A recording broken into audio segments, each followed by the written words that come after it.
여러분 반갑습니다. 성경대로를 시작합니다. 2024년 첫 영상을 시작을 합니다. 오늘 2024년도를 맞이해서 여러분께 인사를 드립니다.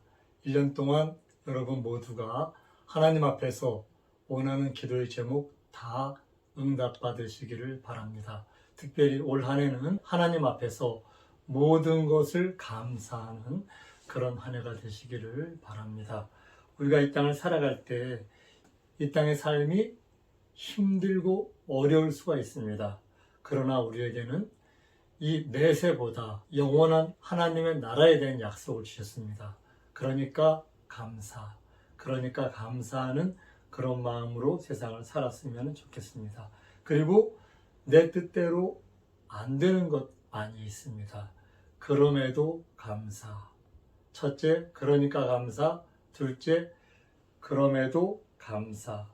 우리가 하나님을 섬기지만 이 땅에 힘든 일 많이 있습니다. 셋째, 그럴수록 감사. 우리가 이 땅에서 열심히 살았는데 열매가 없을 때가 있습니다. 기도하는 것이 이루어지지 않고 내 손에 잡히지 않는 것 같은 그럴 수도 있습니다. 넷째는 그것까지 감사하는 그런 여러분들의 삶이 되었으면 좋겠습니다. 이제 새해부터는 하나님의 비밀에 대해서 말씀을 드리겠다고 약속을 했고요. 오늘 영원부터 만물을 창조하신 하나님 속에 감추었던 비밀의 경륜, 이 부분에 대해서 말씀을 드리겠습니다. 여러분, 지난주에 경륜이라는 것은 일정한 포부를 가지고 일을 조직적으로 계획하는 게 경륜이다, 이렇게 말씀을 드렸잖아요. 하나님이 만물을 창조하셨는데 이 만물을 창조하신 하나님의 본질적인 계획은 무엇이었을까? 우리가 사는 지구, 굉장히 자연이 아름답죠? 산과 들과 바다, 정말 하나님의 그 솜씨 너무너무 아름답습니다. 그리고 이 눈으로, 사람의 과학으로 셀 수도 없이 많은 우주의 그 수많은 별들, 이것들 하나님이 다 만드셨거든요. 또 하나님의 나라에는 이 보석에 대한 어떤 새 예루살렘에 대한 부분도 있는데 좋은 게 너무 많아요. 하나님이 창조하신 창조물 중에는 귀하고 좋은 것들 너무 많습니다. 이것들을 왜 만드셨을까요? 사실 하나님은 하나님의 손가락 하나로 만드시는 이 우주의 창조물들, 물질의 세계에 이거 아무 관심이 없습니다. 하나님은 오직 모든 만물 중에서 유일하게 자유의지를 주신 사람들의 영혼 외에는 관심이 없는 것을 우리는 알고 있습니다. 성경에서 이런 부분들을 비밀이었다고 기록을 하고 있는데, 비밀이라고 기록한 이유, 우리가 이 땅을 살아갈 때에도 모든 구성원들이나 단체 속에는 비밀로 분류되는 내용이 있습니다. 어떤 사람은 알 수 있지만 어떤 사람에게는 알려줄 수 없는 그런 비밀의 내용들이 있습니다. 일반 가정에서도 두 부부는 공유하지만 자녀들에게는 말할 수 없는 그런 비밀이 있습니다. 국가나 군대, 또한 회사에도 기업에도 비밀이 있습니다. 몇 사람은 알고 있지만 모두에게 알릴 수 없는 그런 비밀들이 있습니다. 이 하나님 나라의 하나님의 계획도 비밀이었습니다. 그 비밀을 모든 하나님의 아들들에게 알리고 싶으셨겠지만 알릴 수 없는 시대들이 있었습니다. 옛 언약 시대, 이 땅에 하나님을 섬기는 사람들, 그 시대에도 많이 있었습니다. 아브라함과 모세가 있었고 엘리야가 있었습니다. 그 외에 굉장히 많은 사람들이 있었습니다. 그러나 그들에게는 이 비밀을 알릴 수가 없었습니다. 왜 그럴까요? 히브리서 3장 5절에 보면 모세는 장래에 말할 것을 증거하기 위하여 하나님의 온 집에서 사환으로 충성하였다, 이렇게 기록되어 있는데요. 모세도 하나님의 집에서는 종으로 충성한 것을 알 수가 있습니다. 왜? 그가 그토록 대표적인 큰 일을 한 하나님의 귀한 구약에서 한 사람을 뽑을 정도로 위대한 선지자였는데 모세가 왜 그러한 신분임에도 성경은 종이라고 얘기를 하고 있을까요? 하나님은 죄를 우선 덮어주시면서 그 죄를 완벽하게 사하해 주시는 그런 계획을 하나님은 영원부터 갖고 계셨는데요. 아담의 후손들은 예수님이 오시기 전까지 죄의 문제가 해결되지 않았습니다.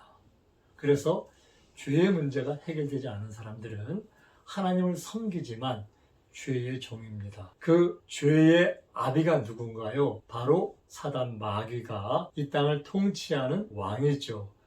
이 땅에서 죄 안에 갇힌 사람들은 죄는 결국 사망으로 이어질 수밖에 없고, 이 죄와 사망에 갇힌 사람들은 지금 하나님을 믿고 있는 사람이라 할지라도 모두가 다 사단 마귀의 그 큰 죄에서 아직까지 벗어나지 못한 사람들입니다. 에덴 동산에서 아담과 하와가 지은 그 범죄함에서 아직까지 벗어나지 못한 사람들이고, 아담과 하와를 하나님은 아담을 흙에서 지으셨잖아요. 또한 흙에서 지은 아담의 갈비뼈를 가지고 하와를 지으셨는데 이들 모두는 흙에 속한 사람들이었습니다. 하나님의 진정한 참된 아들은 하나님이 친히 낳으신 아들만이 하나님의 아들입니다. 하나님은 영원전부터 모든 창조물 이전에 독생자 친아들을 낳으셨죠. 그때는 하나님의 아들이 예수님 한 분밖에 없어서 그분을 독생자라고 얘기를 했습니다. 또한 그분을 이 땅에 보내셨는데 그가 이 땅에 오셔서도 아직까지 하나님의 아들은 그분 하나밖에 없었어요. 그리고 이제 우리에게 복음을 통해서 우리를 불러주시고 거듭나게 하는, 위로부터 나게 하는, 하늘로부터 나게 하는, 하나님으로부터 나게 하는 그 은혜를 허락해 주시면서 아들의 영을 우리에게 부어주셔서, 성령을 우리에게 부어주셔서 우리가 비로소 하나님을 아바, 아버지, 친아버지로 부르게 됩니다. 이렇게 친아들에게만 하나님은 비밀을 알려주셨습니다. 하나님의 아들은 두 가지 부류가 있습니다. 첫째는 지으신 아들이 있고요.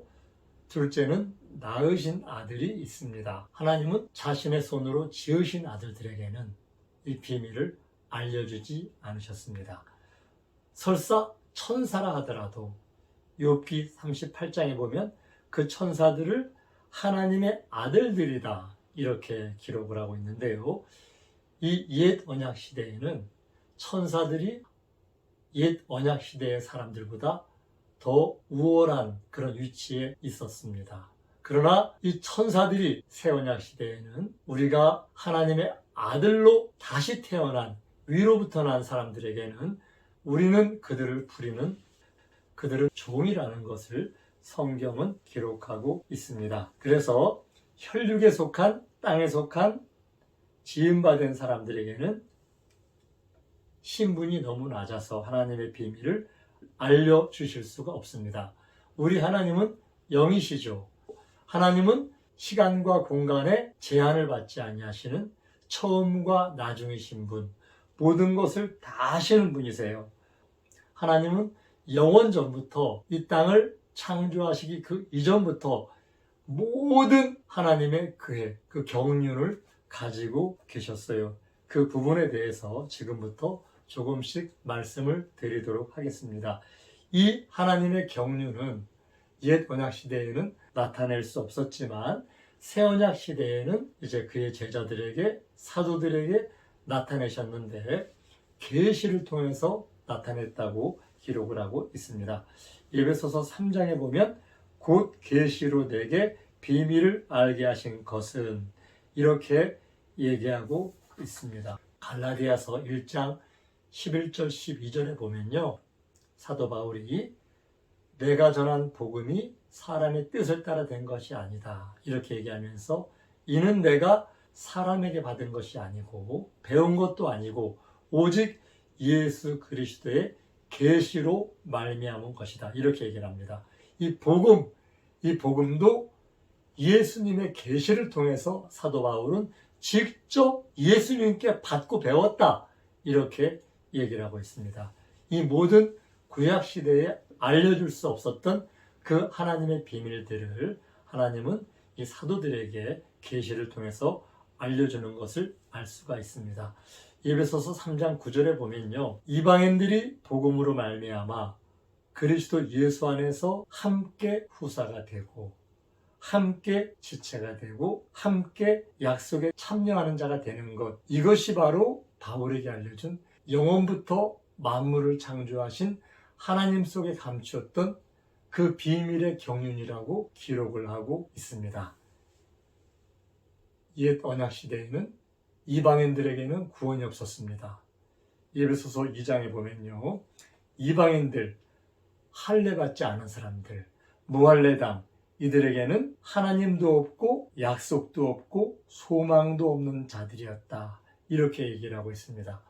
선민 외에 이스라엘 민족 또한 이스라엘 민족이 아니더라도 그들과 연합해서 할례를 받지 않은 모든 사람들은 아브라함의 자손이 될 수 없고 이들 모두가 이방인들이었죠. 그런데 이 땅에 그 많은 유대인들, 선민들은 얼마 숫자가 안 되지 않습니까? 그들을 제외하고 그 많은 이방인, 그들 모두에게 하나님의 경륜은 복음으로 말미암아 굉장히 중요합니다. 그들을 후사로 세우고 지체로 세우고 그 하나님의 약속에 참여시키기 위해서는 반드시 예수님 안에서 복음으로 말미암아 된다, 이렇게 기록을 하고 있습니다. 이 복음에 대해서 지금부터 하나하나 공부를 해보도록 하겠습니다. 이 복음이라는 단어 성경에 굉장히 많습니다. 그런데 구약 성경에 복음이라는 단어가 단 한 개도 없는 거 여러분들 아십니까? 왜? 구약시대, 옛 언약시대 사람들에게는 복음이 그들에게는 주어지지가 않았습니다. 그들은 하나님을 섬기면서 복음이 올 때까지, 예수님의 십자가에서 그들을 구속하는 그 놀라운 소식이 올 때까지 그들은 음부에서 기다릴 수밖에 없는 그런 신분들, 죄 문제가 해결되지 않아서 그들은 음부에 갇혀 있을 수밖에 없던 그런 사람들이었죠. 그래서 그들에게는 복음이라는 말을 쓰지 않았습니다. 복음이라는 단어가 구약 성경엔 하나도 없습니다. 왜? 그 시대 사람은 복음의 대상들이 아니었으니까. 이 복음이라는 기록은 신약에 굉장히 많이 있습니다. 예수님이 이 땅에 오셨을 때 마가복음 1장 1절에 하나님의 아들 예수 그리스도의 복음의 시작이라, 이렇게 기록을 하고 있습니다. 복음이 예수님으로부터 시작이 된다, 이렇게 얘기를 하고 있고요. 마가복음 1장 15절에는 회개하고 복음을 믿으라, 우리가 회개하고 하나님 나라가 가까웠으니 그 나라에 가기 위해서는 복음을 믿으라, 이렇게 전파하고 있습니다. 성경에 복음이라는 말이 굉장히 많이 있는데요, 이 땅의 사람들이 복음의 핵심을 얘기하면, 물어보면 아는 사람이 거의 없습니다. 하나님을 섬긴다고 교회 출석하는 사람들도 복음은 핵심이 뭔가요? 물으면 답변하는 사람들이 거의 없습니다. 다음 시간에 복음에 대해서 이어나가고 복음의 핵심에 대해서 말씀을 드리도록 하겠습니다. 감사드립니다. 성경대로